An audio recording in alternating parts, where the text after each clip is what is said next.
It was the last week of August in 1988, one of those Georgia summers that didn't know how to quit. The air so thick with heat and humidity that even the shade felt like a warm hand pressed against your face. The kudzu climbing everything it could reach. The cicadas going all day and half the night. In the small town of Harwell, Georgia, population just under 3,000, the school year was about to start. The peaches had come in early, and a 34-year-old woman named Beverly Crane was, by every account of everyone who loved her, exactly where she was supposed to be. She was not missing. She was not afraid. She was home. 6 days later, she was gone. Her house sat empty. Her daughter waited for a phone call that never came, and a man who walked past her mailbox 5 days a week, for the next 31 years, knew what had happened inside that house on the night of August 26th, and said nothing. He sorted the mail. He made his route. He retired with a pension and a party at the post office in 2019, and he drove home, and he almost made it. But before we get to what he knew, and how it finally came out, we have to go back to Harwell in that last hot week of August. Because to understand what Beverly Crane lost, you first have to understand what she had. Harwell sits in Hart County in the northeastern corner of Georgia, up near the South Carolina line, the kind of town that the interstate bypassed decades ago and was quietly grateful for it. The main road runs past a grain elevator, 2 churches, a hardware store that has been in the same family since 1953, and a diner called the Heartstop, where the sweet tea comes in mason jars, and the ceiling fans have been running since sometime in the Carter administration. People know each other in Harwell the way you only know someone when you've watched their children grow up and attended their parents' funerals and waved to them from your car every single morning for 30 years. Beverly Crane had lived in Harwell her entire life. She was born there, raised there, and had never seriously considered leaving, though she had opportunities. She was a licensed practical nurse who had worked at the Hart County Medical Center for 11 years, specializing in geriatric care, and she was the kind of nurse whose patients asked for her by name and whose colleagues covered her shifts without complaint when she needed time off, because she would do the same for anyone without being asked. She was 34 years old, with dark hair she wore pulled back at work and loose on weekends, and a laugh that her daughter Kira described, decades later, as the kind that made you laugh even when you didn't know what was funny yet. She had been divorced for 3 years from a man named Dennis Crane, who had moved to Augusta after the marriage ended. The divorce had been, by everyone's account, uncomplicated and final. Dennis had a new life. Beverly had the house on Sycamore Lane, and Kira, who was 12, split her time between them on a schedule that had worked without friction. Beverly had dated a little in the years since the divorce, but nothing serious. She had told her best friend, a woman named Paula Maddox, who taught 4th grade at the elementary school, that she wasn't in a hurry. She had a daughter she was raising right, a job she was good at, and a yard that needed work every spring. That was enough, she said. That was plenty. Paula had seen Beverly the Saturday before she disappeared, August 20th, 1988. They had gone together to a yard sale over in Royston, driven back to Harwell, and sat on Beverly's back porch until almost 9 o'clock drinking iced tea and talking about nothing important. Paula would remember, later, that Beverly had seemed exactly like herself that evening. Easy, settled, the way a person looks when they are at peace with their own life. The last person to speak to Beverly by phone was her daughter Kira, who called from Dennis's house in Augusta on the evening of August 26th to ask whether she needed to bring anything when she came home that Sunday. Beverly said no, just herself. She said she loved her. She said goodnight. The call ended at 8:47 p.m. Beverly Crane was never seen or heard from again. Her sister, Donna Feltz, drove over to Sycamore Lane on Sunday morning when Beverly didn't answer the phone. The front door was locked. Donna had a key. She used it. The house was in order, nothing thrown, nothing broken, nothing obviously wrong. Beverly's purse was on the kitchen counter. Her car was in the carport. Her reading glasses were on the nightstand beside a library book, face down at the bookmark. Donna stood in the kitchen for a long time before she picked up the phone and called the Hart County Sheriff's Office. The Sheriff's Department opened the investigation on September 1st, 1988, 4 days after Donna's call. It was assigned to investigator Cecil Trowick, a 20-year veteran of the department, 50 years old, heavy-set and slow-moving in a way that suggested either ease or fatigue depending on the day. He was, by his own later account, not immediately convinced that Beverly Crane had not left voluntarily. A woman with an ex-husband, a quiet life, and some stress at work, those were the facts as he first understood them. He took his time forming the picture. The picture that formed, within 2 weeks, did not support voluntary departure. Beverly's bank account had not been touched. Her car was in the carport. Her medication, a blood pressure prescription she took daily, was in the bathroom cabinet, nearly full. Her library book was due back on September 3rd. Trowick noted in the case file that a woman who was planning to leave took her medication and returned her library books. He revised his working theory. The ex-husband, Dennis Crane, was in Augusta and had been documented there over the relevant weekend by multiple sources: a neighbor, a receipt from a grocery store on the afternoon of the 26th, a phone call logged from his landline at 11 p.m. that same night. He cooperated fully and was eliminated within the first 10 days. Trowick then worked outward from Beverly's known circle: colleagues at the medical center, neighbors on Sycamore Lane, the 2 men she had dated briefly in the past 3 years. He spoke to all of them. He found nothing he could use. What he did find, in the 3rd week of September, was a neighbor named Gary Pruitt. Gary Pruitt was 41 years old in 1988, a rural mail carrier who had worked the Hart County Route 7 out of the Harwell Post Office for 16 years. His route ran down Sycamore Lane every weekday morning. He lived 4 streets over on Dogwood Avenue. He had, by his own account, barely known Beverly Crane beyond a wave from the mailbox. Trowick interviewed him on September 19th. Pruitt said he'd seen nothing unusual the week of Beverly's disappearance.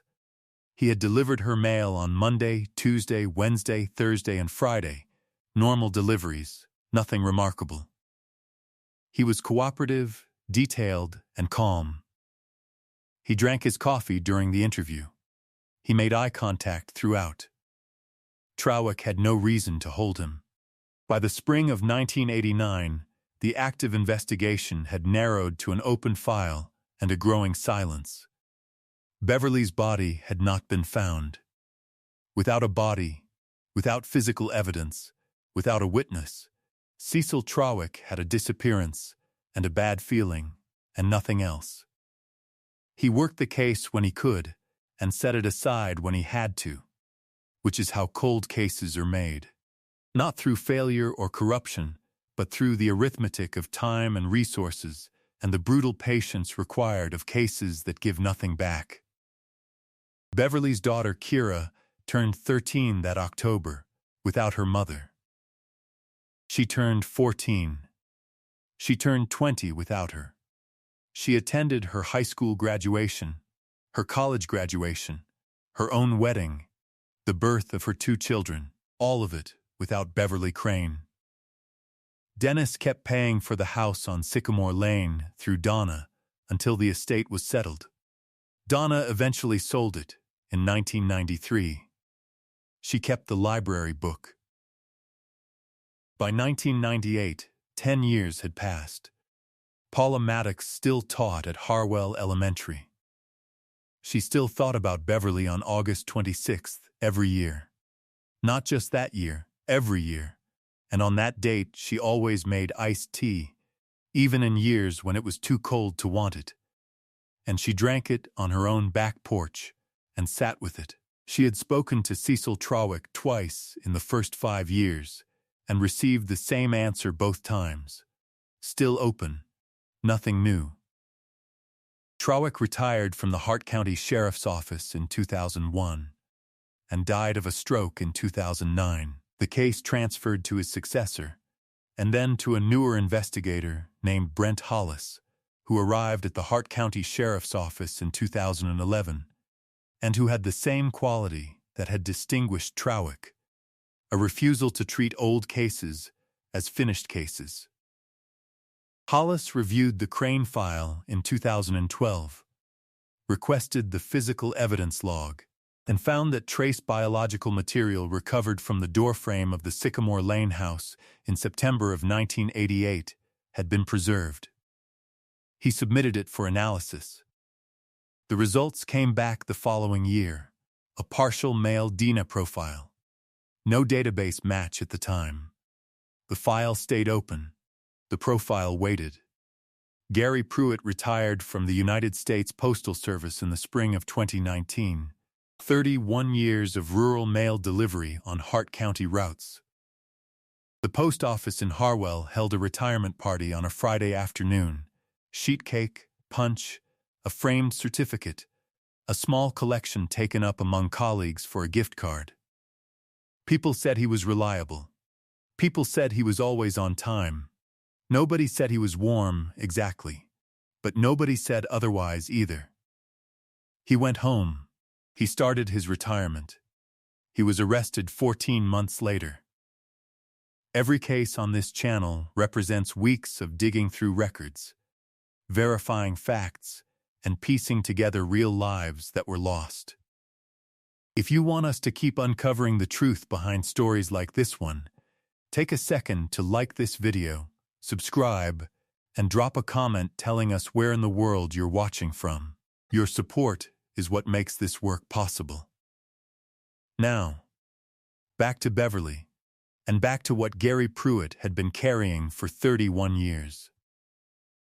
In October of 2019, 6 months after Pruitt's retirement, the FBI's Combined DNA Index System, CODIS, received an updated submission from the Georgia Bureau of Investigation Lab in connection with the Crane case file. Brent Hollis had resubmitted the partial profile for expanded comparison as part of a cold case reinvestigation initiative that the DEBI had launched that year, applying newer extraction techniques to older samples. The updated profile was more complete than the 2013 result. On November 3, 2019, a match was returned. Gary Lewis Pruitt. His DNA was in the system because of an arrest in 1979, a charge in a neighboring county, ultimately reduced, for which he had served no prison time. It had been expunged from his criminal record by the time Trawick interviewed him in 1988. It had not been expunged from the DNA database. Investigator Hollis was at his desk when the notification came through. He read it twice. He pulled the Crane file, which he had reviewed so many times the folder was soft at the edges. He found Trawick's notes from the September 19, 1988 interview with Gary Pruitt. He read them slowly. Then he called the Hart County District Attorney's Office. The arrest of Gary Lewis Pruitt took place on a Tuesday morning in January of 2020, 31 years and 4 months after Beverly Crane disappeared. He was 72 years old. He was at home on Dogwood Avenue, 4 streets from Sycamore Lane, 4 streets from the house he had walked past 5 mornings a week for the entirety of those 31 years, when investigators arrived. He did not run. He did not speak. He was placed in handcuffs at 7:43 in the morning and transported to the Hart County Detention Center. Community reaction in Harwell was the particular kind of shock that small towns produce when the person arrested is not a stranger. Gary Pruitt had delivered mail in Hart County for 31 years. He had put packages on the porches of people who were now in their 70s, had handed birthday cards to children who were now middle-aged, had waved from the mail truck to people who waved back without thinking twice. He was not notable. He was not remarkable. He was the mailman. He was the furniture of the town. The GB forensic investigation that followed the arrest, combined with a renewed examination of the Sycamore Lane property, which required the cooperation of the family that had purchased it in 1993, produced additional evidentiary findings that Hollis described in a press statement as significant and corroborating. Beverly Crane's remains were not recovered from the property. What was recovered from a wooded parcel 3 miles east of town, located based on information developed during Pruitt's interrogation and confirmed through ground-penetrating radar survey, was a set of skeletal remains confirmed by DNA comparison to be Beverly Crane. She had been there since the fall of 1988. Gary Lewis Pruitt was charged with murder in the first degree on March 2, 2020. He was tried in the Hart County Superior Court in the fall of 2021. The trial lasted 9 days. The DNA evidence, the trace material from the doorframe, the location of the remains, and testimony from 3 witnesses, including a former co-worker who came forward after the arrest to report that Pruitt had made a comment about Beverly Crane in 1989 that had bothered her for 30 years and that she had never known what to do with, were presented to the jury. The jury deliberated for 6 hours. They returned a verdict of guilty on October 14, 2021. Gary Lewis Pruitt was sentenced to life in prison without the possibility of parole. He was 73 years old. He had walked Beverly Crane's mail route for 31 years. He walked it the day after she disappeared. He walked it the day of her memorial service. He collected his retirement benefits and ate his sheet cake and accepted his gift card. He had calculated, as killers always calculate, that enough time was enough distance. He had been wrong by 31 years. Kira Crane Whitfield was 44 years old when the verdict was announced. She had her mother's dark hair and, people who knew Beverly said, her mother's laugh. The kind that makes you laugh even when you don't know what's funny yet. She had raised 2 children in Augusta. She had named her daughter Beverly. She issued a statement after the sentencing. It was brief. She said her mother had loved Harwell, had loved her work, had loved her daughter, and had deserved to grow old doing all of it. She said she was grateful that Brent Hollis had kept the file open and grateful that the science had finally caught up to the truth. She said her mother had been a careful, attentive woman who noticed things and remembered them. She said she would have figured out who he was long before anyone else did. She always knew people. Paula Maddox, 71 years old and retired in Royston, was reached by a reporter from the Athens Banner-Herald after the verdict. She said she had gone home and made iced tea. She said she had sat on her back porch and she had cried for a while, and then she had felt, for the first time in 33 years, that she could drink the tea and mean it. Beverly Crane was 34 years old. She worked the geriatric ward and her patients asked for her by name. She drank iced tea on summer porches with her best friend and talked about nothing important and meant all of it. She had a daughter who was coming home on Sunday and a library book at her bookmark and a yard that needed work every spring. She had, in the language of a woman who was not in a hurry, plenty. Gary Pruitt walked past her mailbox for 31 years. He sorted the mail. He made his route. He watched the town grow and change around him and said nothing. He counted on the arithmetic of time, that enough of it would dissolve everything. What he did not count on was CODIS. What he did not count on was a 1979 arrest that had been expunged from his record, but not from the database. What he did not count on was Brent Hollis arriving at the Hart County Sheriff's Office in 2011 and reading an old case file and deciding it was worth one more submission.